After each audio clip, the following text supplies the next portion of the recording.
बहुत दिनों पुरानी बात है। विजयनगर में एक बहुत ही बड़ा जंगल था। उस जंगल में एक शेर रहता था। शेर को भूख लगी थी। वो खाने की तलाश में जंगल में घूम रहा था। घूमते घूमते वो शेर एक पिंजरे में फंस गया था।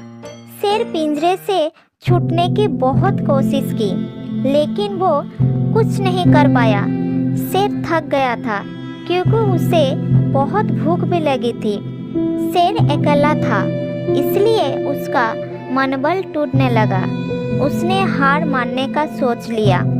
वो ये सोचने लगा कि अब वो कभी भी इस पिंजरे से नहीं निकल पाएगा। थका हुआ शेर सो गया। ऐसे ही रात बीत जाता है।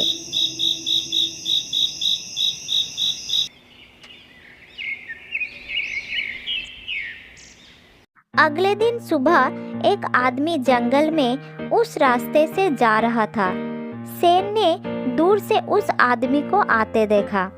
शेर को लगा शायद अब उसको पिंजरे से निकलने का मौका मिल जाएगा। वो आदमी पिंजरे के पास आया। आदमी को पास आते देखकर शेर ने कहा, ओ भाई, मुझे थोड़ा मदद कर दो। इस पिंजरे का दरवाजा खोल दो। शेर के बात सुनकर वो आदमी बहुत ज्यादा डर जाते हैं और शेर को मदद करने से इनकार कर देता है। नहीं नहीं, मैं तुम्हें मदद नहीं करूँगा। मैं पिंजरे का दरवाज़ा खोल दूँ और तुम मुझे खा जाओगे। मैं नहीं खोलूँगा। तब शेर ने बोला, मैं तुम्हें वचन देता हूँ, मैं तुम्हें नहीं खाऊंगा। आज से मैं तुम्हारा दोस्त बन जाऊंगा। इसी बात पर आदमी को शेर पर भरोसा आ गया। तब उसने शेर को बोला, ठीक है, खोल देता हूँ, लेकिन अपना वचन याद रखना। तब वो आदमी पिंजरे का दरवाजा खोल देता है।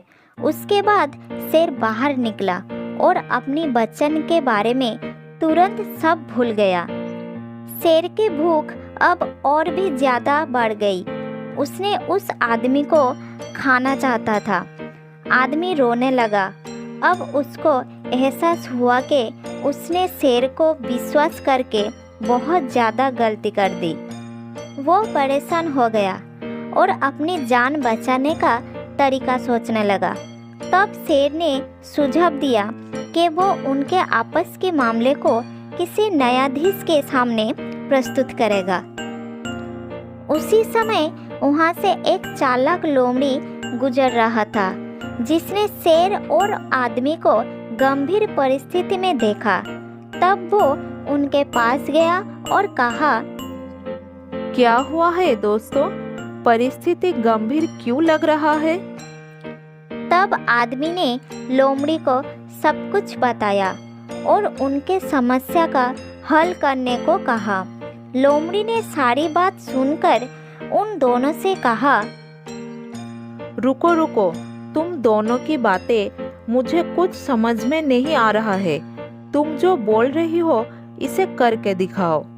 शेर बहुत उत्सुक से आगे आया, लोमड़ी को दिखाने के लिए कि हुआ क्या था। जल्दी से वो पिंजरे के अंदर चला गया। आदमी ने तब मौका देखकर तुरंत पिंजरे को बंद कर दिया। आदमी और लोमड़ी तब तुरंत वहां से भाग गया। शेर ने फिर से पिंजरे में बंद हो गया। उसको अपनी कर्मों का सबक मिल गया।